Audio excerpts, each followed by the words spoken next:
धीरेन्द्र शास्त्री को अगर हिंदू राष्ट्र बनाना है, मैं उनके साथ हूं, लेकिन शर्त यह है पहले आपको उसका जो फार्मूला है उस पे चलना होगा। मैं समर्थन करता हूं कि धीरेन्द्र शास्त्री हिंदू राष्ट्र बनाएं, मैं समर्थन करता हूं आरएसएस हिंदू राष्ट्र बनाए, मैं समर्थन करता हूं कि सब हिंदू राष्ट्र बनाएं, लेकिन हिंदू राष्ट्र जब बनेगा जब ब्राह्मण क्षत्रिय वैश्य जो अपनी बेटियां हैं वो शूद्रों को देंगे, और जब शूद्रों को देंगे उनके बच्चे होंगे तो उन बच्चों में दो जातियों का अंश होगा, एक शूद्र और एक ब्राह्मण। अब वो बच्चे बीच के हो जाएंगे, फिर उनकी शादियां इसी तरह हो, जाति खत्म। लेकिन इससे कहीं ना कहीं तक समस्या हल हो सकती है। अब धीरेन्द्र शास्त्री ये यात्रा निकालें कि भाई हम अपनी बेटियां शूद्रों को दो, SC ST OBC को दो, शूद्रों को लोअर दो, हाँ लोअर दो, और जब वो बच्चे होंगे तो वो मतलब बिना मेल के बच्चे होंगे, और ना तो उन्हें SC कह सकते हैं और ना ही ब्राह्मण कह सकते हैं, मानव जाति कह सकते हैं। यदि हिंदू राष्ट्र बनता है तो क्या मंदिरों में SC ST OBC चमार नाई धोबी खटीक गुजर जाट अहीर क्या ये पुजारी बनेंगे? क्या ये शंकराचार्य बनेंगे? क्या ये महामंडलेश्वर बनेंगे? ये अगर हिंदू राष्ट्र बनना है तो सबसे पहले शंकराचार्य की पदवी खत्म हो, मंदिरों में दान देना और ये सब मंदिर वगैरह किसी भी धर्म के जो अपने स्थल हैं वो बंद हों, वहाँ कोई पुजारी या किसी तरह का इस तरीके का ये कोई नियम ना हो कि इसी जाति के बनेंगे, तब तो बन सकता है। वरना ये तो बहुत पहले से, जब देश आज़ाद नहीं हुआ था तो देश आज़ाद होने से पहले ही कुछ लोग ये कह रहे थे अगर देश आज़ाद होगा तो हिंदुस्तान बनेगा। हिंदुस्तान क्या है? हिंदुओं का स्थान यानी हिंदू राष्ट्र है। लेकिन उस समय तो SC ST OBC जागृत ही नहीं था, लेकिन बाबा साहब डॉक्टर अम्बेडकर अकेले ऐसे थे जिन्होंने ये कह दिया हिंदुस्तान क्यों बनेगा? क्यों बनेगा हिंदुस्तान? यहाँ तो सब रहते हैं। क्या वो किसी वाल्मीकि के घर खाएंगे? खा सकते हैं, क्योंकि अपना टिफिन ले जाओ खा लो। पानी पियेंगे, बिस्लेरी की बोतल आ रही है कि भैया बिस्लेरी की मंगा लो पी लो। क्या वो अपनी बहन बेटियां SC लोगों को, वाल्मीकि कम्युनिटी सबसे नीचे पायदान पे मानी जाती है, वैसे तो SC सभी नीचे के पायदान पे, लेकिन क्योंकि वो सफाई कर्मचारी अनटचेबल में आती है, अनटचेबल में आती है, तो इसलिए यात्रा निकालना एक पॉलिटिकल प्रोपेगेंडा है। अपने आप को लाइमलाइट में रखने के लिए कुछ ना कुछ करते रहना चाहिए, ताकि आप मीडिया की नज़र में, ऊपर जो बैठे उनके थोड़े नज़दीकी हैं उनकी नज़र में, ताकि कोई अच्छी सीट मिल जाए, हमेशा बने रहें कि मैं भी काम कर रहा हूँ। जाति खत्म करने की बात क्यों नहीं करते हैं धीरेन्द्र शास्त्री ये, जब यदि इनको एक ही करेंगे हिंदुओं को सभी को? क्योंकि हिंदू धर्म टिका ही जातियों के आधार पे है। हिंदू धर्म एक रेत की तरह है, रेत जो है वो जातियों का जो रेत है ना उस पर टिका हुआ है। जिस दिन लोगों ने जातियों को छोड़ा, हिंदू धर्म खत्म। और जो ये यात्रा निकल रही है, इस यात्रा में देखो कि उनके साथ में सबसे निम्न जाति के व्यक्ति कितने हैं, अनटचेबल जो सफाई कर्मी जाति के लोग हैं वो कितने हैं। वाल्मीकि मंच ने समर्थन किया है सर? नहीं, देखिए ऐसे तो कोई भी बहुत सारी सभाएं हैं। हाँ। मैं भी अभी कोई सभा बना के जाके वहाँ वो दे दूं कि भाई मेरा भी समर्थन है, उससे क्या होता है? एक आदमी का समर्थन होता है। कोई सभा में 50-100 आदमी थोड़ा ही है उसके साथ, और 50 आदमी हो गए तो 50 आदमी कौन सा देश में हिंदू राष्ट्र बना लेंगे? 150 करोड़ की आबादी है, यदि 80% देश में हिंदू है। कौन कह रहा है कि 80% हिंदू है? 2011 के आंकड़े सर। चलो मान लिया आंकड़े हैं, अगर ये ऐसा ही है तो उससे फर्क क्या पड़ता है? देश तो धर्मनिरपेक्ष है, इसमें तो किसी एक धर्म का बनाया ही नहीं जा सकता। नमस्कार, मैं ओमदेव। आज हम हैं दिल्ली में, हमारे साथ हैं बहुजन कवि और बहुजन गायक शशि भूषण जी। शशि भूषण जी कथावाचक हैं धीरेन्द्र शास्त्री। उन्होंने मोर्चा खोल दिया है, वो जो है यात्रा निकाल रहे हैं, सनातन एकता हिंदू यात्रा, और कह रहे हैं कि हिंदू राष्ट्र बनाएंगे। वो लोगों को जगा रहे हैं, हिंदुओं को वो जो है जगा रहे हैं, और वो जो है कह रहे हैं कि हिंदू राष्ट्र बनाएंगे। वो जो उनकी यात्रा चल रही है उनको आप किस तरह देखते हैं? जहां आदमी को एक दूसरे का छूने और खाने का भी एक सीमा हो, और फिर वो कहें कि हम हिंदू राष्ट्र बनाएंगे और हम सब हिंदू हैं, और फिर हिंदू में ही भेदभाव हो, तो मुझे धीरेन्द्र शास्त्री या उनके ये यात्रा वाले ये बताएं कि वो कैसे एकता करेंगे। कि ये जो सड़क पर चल रहे हैं लोगों को लेकर, जो पदयात्रा निकाल रहे हैं, वैसे तो हमारे देश में यात्रा निकाली जाती रही है तरह तरह की, तो क्या इससे ये हिंदू राष्ट्र बन जाए? कोई ऐसी इन पर टेक्निक है, कोई ऐसी कोई विधि है, कोई तरीका है, कोई ऐसा अधिकार है इनके पास जो धीरेन्द्र शास्त्री की हिंदू राष्ट्र बना देंगे देश को? ये हिंदू राष्ट्र नहीं बन सकता, ये लिख लो, मैं स्टाम्प पे लिख के देता हूँ धीरेन्द्र शास्त्री को। एक बात आप संविधान में बदलाव कर सकते हैं? नहीं, पहले मैं एक एक बात का जवाब देता हुआ चलूँ। और हिंदू राष्ट्र कैसे बनता है? हिंदू राष्ट्र या तो मतलब विधानसभा, लोकसभा, सारी संसद और ये जितनी भी हमारी संसद की संसद प्रणाली है उसके तहत ये चले। लेकिन उसके तहत फिर क्या है कि उसके तहत ये होगा कि छुआछूत कैसे खत्म होगी, कब खत्म होगी? हिंदू राष्ट्र बन सकता है जब छुआछूत खत्म हो। अच्छा, छुआछूत कोई ऐसी चीज़ तो है नहीं कि जी खत्म हो गई जी, लोग हमने सर्टिफिकेट बांट दिए। ये यहाँ माइंड की बात है। अब माइंड में, बाहर दिमाग में अब वो जाति अंदर है, बाहर लिखी नहीं है। आप किसी ब्राह्मण, क्षत्रिय, वैश्य के माथे पे ये नहीं लिख सकते कि इसने जाति भेद मिटा दिया। लेकिन सरकार भी तो बनाती है ना जाति के प्रमाण पत्र। 6743 जातियां बताई गई हैं SC OBC में। थोड़े से हम घूम रहे हैं, नई नई बातें आ जाती हैं बीच में। बाबा साहेब ने जब 6000 से भी ज़्यादा जातियों को 4 भागों में बांट दिया, SC ST OBC माइनॉरिटी, यानी 6 जातियाँ 4 जातियाँ हो गई, SC ST OBC माइनॉरिटी। अब जब हम सर्टिफिकेट बनाने की बात आई थी कि इनको कैसे करेंगे, तो बाबा साहब का जो प्लान था वो ये था कि हम सभी को उन्हीं के हिसाब से SC का प्रमाण पत्र देंगे, ST का देंगे, OBC का देंगे, माइनॉरिटी का देंगे। उस पर जाति मेंशन नहीं होगी। लेकिन जब कांग्रेस सरकार में थी तो कांग्रेस ने क्या किया, वो SC तो दिया ही दिया कि ये शेड्यूल्ड कास्ट के हैं, लेकिन ब्रैकेट में, कोष्टक में उन्होंने जाति खोली और धीरे धीरे धीरे जाति खोलते हुए ऊपर तो लिख दिया कि अनुसूचित जाति प्रमाण पत्र, और फिर नीचे लिखा कि ये हिंदू धर्म की इस जाति में आते हैं। वो जाति खोल दी, जबकि उससे जाति और मजबूत थी, और बाबा साहब का जो प्लान था उसको खत्म कर दिया। जबकि हम ये चाहते हैं अगर प्रमाण पत्र बने किसी का तो उसमें जाति ना लिखी जाए, बल्कि ये लिखी जाए कि ये शेड्यूल कास्ट का व्यक्ति है। इसकी जाति क्या है, कैटेगरी बताई जाए, केवल कैटेगरी बताई जाए, जाति क्या है, नो। जो काम ये धीरेन्द्र शास्त्री कर रहे हैं कि हिंदू सब एक होंगे, हिंदू एकजुट होंगे, हिंदू राष्ट्र बनेगा, ये काम बाबा साहब ने भी किया था। जो जाति तोड़ो मंडल बनाए थे और पाकिस्तान जाने वाले थे, उन्होंने पूरा एक दस्तावेज तैयार किया था, लेकिन वो दस्तावेज उनका ऐसे ही रह गया, तो वो सभा में जा नहीं पाए थे। ये काम तो बाबा साहब पहले ही कर चुके हैं, जो जिससे हिंदू नाराज हो गए थे। आर्य समाज के कुछ लोग इकट्ठे हुए, उन्होंने एक संगठन बनाया जिस संगठन का नाम था जात पात तोड़क मंडल। उस मंडल में जो अध्यक्ष होता था वो आर्य समाज का ही व्यक्ति होता था। लेकिन मैंने पहले ही कहा, जाति कहाँ है दिमाग में। एक समय ऐसा आया कि बाबा साहब के एक मित्र थे संतराम BA, जाति से कुम्हार थे और पहले व्यक्ति थे जिन्होंने BA किया था, तो वो इसलिए अपने नाम के पीछे संतराम BA लिखते थे।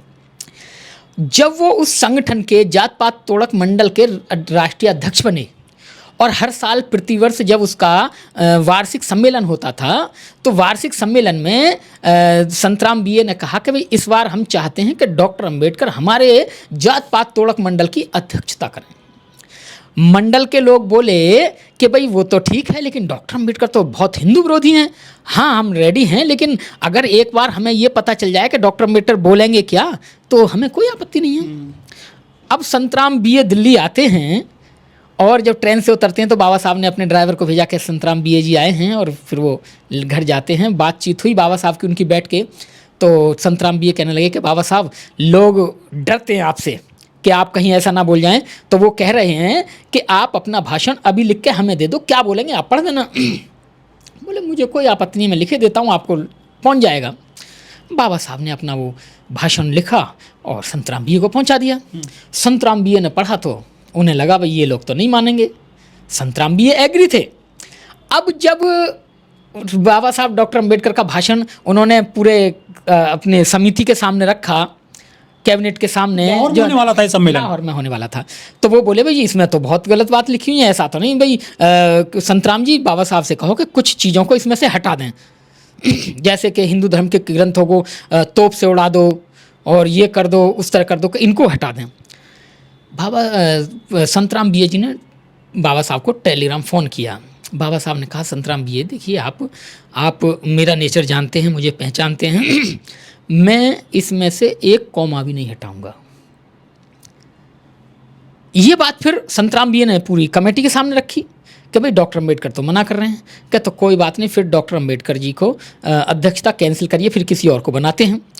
अब यहाँ संतराम BA ने ये कहा कि नहीं, जब आपको उनकी ये बातें पसंद नहीं, किसी और को बनाएंगे, तो इसका मतलब आप नहीं चाहते कि हिंदू धर्म में से जातियाँ खत्म हों, आप नहीं चाहते कि हिंदू धर्म में सुधार हो। तो संतराम बीए ने तुरंत अपना रिजाइन लेटर लिखा और जात पात तोड़क मंडल से रिजाइन किया और बाबा साहब के पाले में खड़े हो गए। संतराम बीए भी आज बाबा साहब के साथ खड़े हुए मसीहाओं में होते, लेकिन कारण क्या हुआ कि वो अपने जीवन में बाबा साहब के साथ नहीं आ पाए और वो आर्य समाजी ही बने रहे और आर्य समाजी ही अपनी इस दुनिया से चले गए। तो ये जो धीरेन्द्र शास्त्री हैं, बिना जातियों को तोड़े, बिना वर्गों को तोड़े, बिना ये जो इनकी श्रेणी है और ये जो इनके वर्ण व्यवस्था है, इसको ख़त्म किए बिना क्या ये हिंदुओं को एकजुट कर सकते हैं? कह रहे कि सबको हम एक साथ लेकर चल रहे हैं, गाय गंगा, और जो सबको हिंदुओं को बचाएंगे, क्या ये संभव है? असंभव है, असंभव है, असंभव है। ऐसा बिल्कुल भी नहीं हो सकता कि इस देश से हिंदू राष्ट्र बनाया जाए। वो अगर लेके चल रहे हैं सभी जातियों को, तो उनके पास में 1 2 4 आदमी हो सकते हैं, लेकिन क्या है कि जब तक मानसिक जाति दिमाग से नहीं निकलेगी तब तक ऐसा नहीं हो सकता।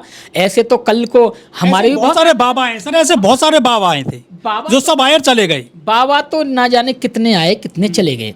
जब से देश आज़ाद हुआ तब से ये कवायद चालू है कि जी हिंदू राष्ट्र बनाएंगे, नाम भी बाबा एक तरफ और बाबा साहब एक तरफ हो गए हैं पूरी दुनिया में, देश में। बिल्कुल, देश आज़ाद हुआ नहीं था उससे पहले ही हिंदुओं ने कहना स्टार्ट कर दिया था हिंदुस्तान बनाएंगे, हम हिंदुस्तान बनाएंगे। लेकिन बाबा साहब ने कह दिया भाई बना के तो दिखाओ, किस आधार पे बनाओगे? हिंदुस्तान बनाओगे तो हम कहाँ रहेंगे? प्रोपगेंडा चल रहा है। बाकी कोई हिंदू राष्ट्र नहीं बनना है, बाकी कोई हिंदू एक नहीं हो रहे हैं, जातियां हैं। रोटी बेटी का संबंध ही करके दिखा लो ना, दिखाओ ना, नहीं हो कर सकते तो ये हिंदू राष्ट्र बनाएंगे कैसे? और रही बात, एक बात और मैं बताऊँ, आपकी बात का जवाब दूँ। क्रिश्चियन देश हैं तो क्रिश्चियनों में कोई जाति नहीं होती। इस्लामिक देश हैं तो भारत में, क्योंकि भारत में इस्लाम कन्वर्ट हुआ है इसलिए जातियां हैं। बाकी आप किसी भी इस्लामिक देश में चले जाओ, वहाँ उनमें जातियां नहीं हैं। संप्रदाय हो सकते हैं कि शिया सुन्नी या इस तरीके का, लेकिन वहाँ जातियाँ नहीं हैं ताकि छोटा बड़ा उनको किया जाए। वहाँ एक व्यवस्था है कि मस्जिद में जो पहले आ गया वो आगे बैठेगा और पीछे बैठते चले जाएंगे। वहाँ ये नहीं है कि जी शिया साहब आगे तो आगे बैठेंगे और सुन्नी साहब आगे तो आगे बैठेंगे, ऐसा नहीं है। जो आ गया, जो पहले आगे पहुँच गया वो आगे वहाँ बैठेगा। तो वो तो बन सकता है इस्लामिक राष्ट्र है। क्रिश्चियन में जाति नहीं है, वो तो बन सकते हैं क्योंकि वो गरीब को भी गले लगाते हैं, वो बन सकता है। लेकिन हिंदुओं का क्या है? हिंदुओं का कितना भी पढ़ा लिखा व्यक्ति अगर वो शूद्र है तो वो इतना विद्वान नहीं है जितना कि एक अनपढ़ गंवार ब्राह्मण है।